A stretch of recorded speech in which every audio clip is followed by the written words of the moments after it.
In Counter-Strike, everyone wants to be the star, getting flashy kills and aces that wow everyone on the server.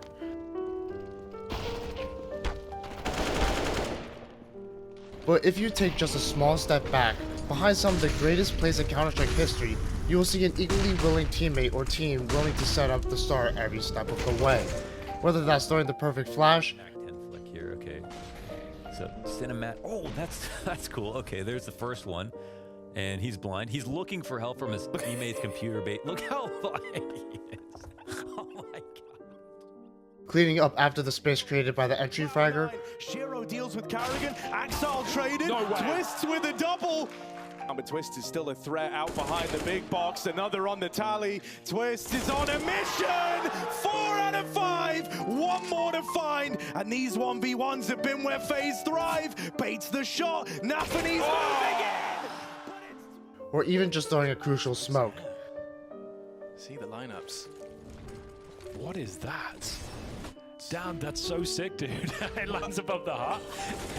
Oh, and look what it's done for them! Lekra gets one, Ethan forced to drop, Rez will go and find another head. It's Tarek to... Support players are often the unsung heroes of the team, and today we'll be giving them their flowers.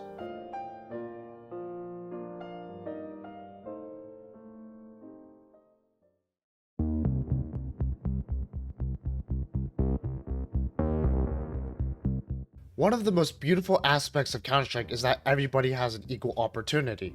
You are not locked into a role at the beginning of the game, and you are not forced into a certain playstyle.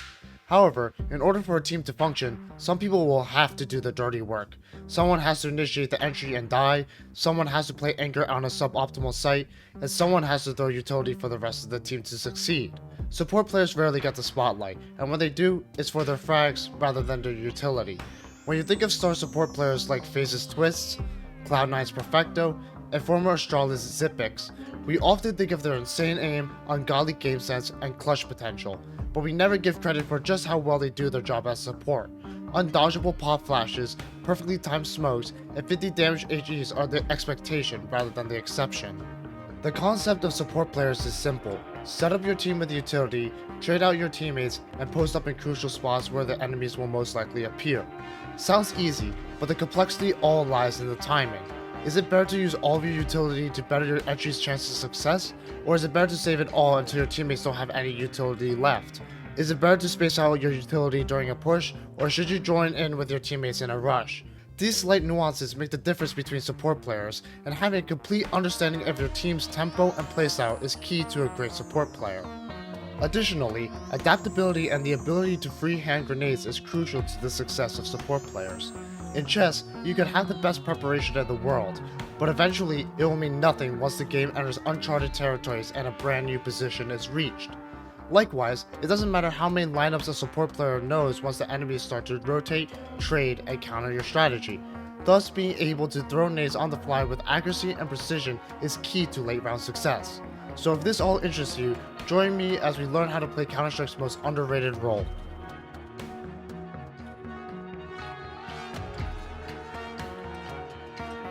The first step to play support well is learning lineups. I know, shocker. But I'm talking about lineups beyond basic smoke setups.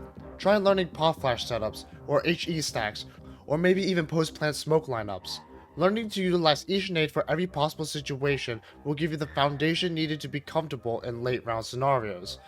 There are plenty of lineup videos that are way faster, more concise, and more tailored to your needs than anything that I can make, but I can show you how I got better at freehanding grenades. Learning how to better freehand nades will make you a far more versatile player once you enter a new round situation. Here are 3 key concepts that help me. 1. Flashes and HEs pop at the same time. 2. Smokes pop 1 second after its velocity reaches 0. And 3. Mollies will spend 2 seconds in the air before exploding. First, both HEs and flashes spend 1.5 seconds in the air, which is really useful information to know since that means we can adapt some of our pop flashes directly into effective HEs. Obviously this won't work for flashes that pop behind teammates or in the sky, but if you have some flashes that pop directly in front of the enemies, you can quickly convert these into HEs. Additionally, if you have a great feeling for how long that 1.5 seconds is, which you probably do for flashbangs, you could use that same timing for HEs when you calculate the distance before it explodes. Then it's just a matter of learning the general distances when you augment your movement while throwing your nades.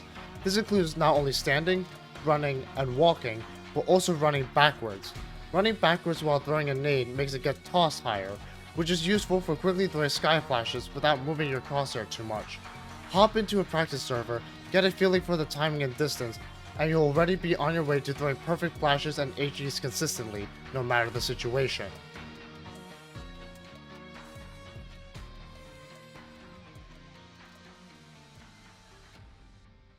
The smoke grenade is oftentimes the most infuriating piece of utility to throw, because if thrown suboptimally, it can feel like it takes a lifetime for it to pop. But we could drastically reduce the time it takes to expand with the help of some basic physics. Smokes will pop a short while after they come to a complete stop, which means in order for a smoke to bloom, it must reach a velocity of 0. Since there's not a lot of options for us to change the horizontal velocity of our nades, the simplest way to reduce velocity is to decrease the smoke's max vertical position in relation to the final Y position of the landing spot, therefore reducing time for CSGO's natural acceleration due to gravity, which ultimately cuts down on the smoke's vertical velocity exponentially. However, sometimes you do need to throw the smoke higher to land in certain locations, which we can utilize the second tactic, which is to let the smoke bounce.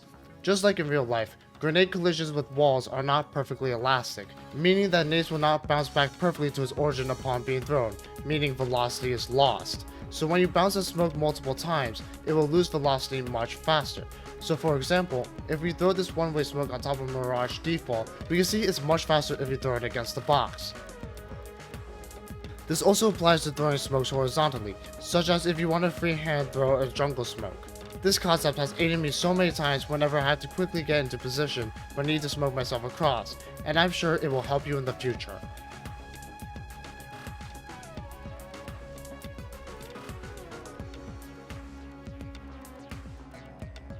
This one is fairly basic, but I feel as though it needs to be addressed. Mollies will explode upon impact with a flat surface. However, if it spends 2 seconds within the air, and it is not 128 hammer units or less above the ground, it will simply explode into a fiery nothingness. But because of this one fact, I think too many players are too scared of throwing any mollies that have some hang time. But realistically, it takes longer for a molly to pop than a flash or an HE, so you have way more time than you probably realize. There's not much to talk about here, but hopefully this mundane rant empowers you to just be a little bit more daring with your Molotovs.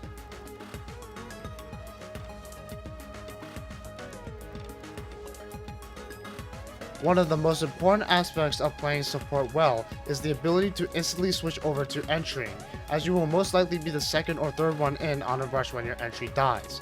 So understanding the basics of not only capitalizing on your entry space, but also how to take over the role of entry fragging in case they die is critical to overall round success.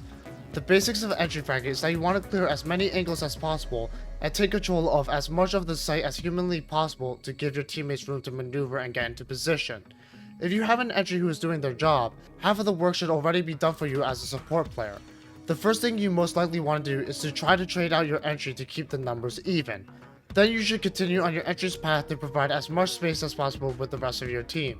But what if you already diverge path from your entry before he dies? This is where all the little nuances of the round come to a head. If you're already posted up on a crucial angle, it makes more sense to continue holding to punish anyone who tries to take control of a strong angle. If you're far behind your entry, maybe spacing out your nades to isolate each one of his fights, your next best course of action is probably to join in on the fight and try to clean up after each of the remaining fights, in other words baiting. This transition out of the traditional support role is heavily map, situation, and team dependent, but the general concept is that you want to help your teammates get space, and once they get space on site, you make the most use out of it by holding angles, establishing crossfires, or using the last bit of utility to create new opportunities. If you can master the basic nade mechanics and the natural fluidity of the role, you will be well on your way to becoming a great support player. Teams almost always need someone to flash the Opera and set up critical smokes, so the more productive question would be when does a team not need a support? And usually that boils down to what the economy looks like. Low utility situations such as ecos will most likely prioritize using bodies and trades to win rounds, so support players will usually become another entry here. Additionally, if you need to quickly rush a site without properly setting up, such as rotating after a failed site hit, you will most likely not be in a good enough position to set up your nades, and your entry will most likely be dead or unable to capitalize on your utility. Therefore, it's more likely better to adapt to the situation than to stick to principal play. Other than those situations and a few fringe cases, support players thrive in almost any type of structured play, so you can get a lot of experience very quickly, making support one of the easiest roles to master due to the amount of playtime you can mass in just a few matches. I hope that I convinced some of you to at least give support a chance. It's a necessary role that we can all benefit from.